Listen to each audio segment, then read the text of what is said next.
how to log out of Ubisoft account.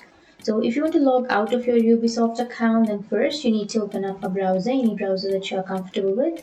And I'm here with Chrome browser. Simply go for the search bar and search for Ubisoft.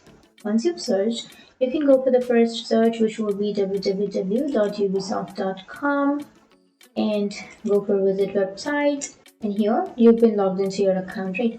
So if you want to log out of your account, then you can simply go for the upper right, which has that profile icon. Click on your profile and it will take you to your profile, right? So again, click on the profile or the account, and here you can scroll down all the way down, and here on the last option you will have log out. So if you want to really log out of your account, then simply choose log out. And once you click on log out, your account has been logged out. So that's it. That's how you log out of your Ubisoft account. And if you have any questions, feel free to comment below. Thanks for watching.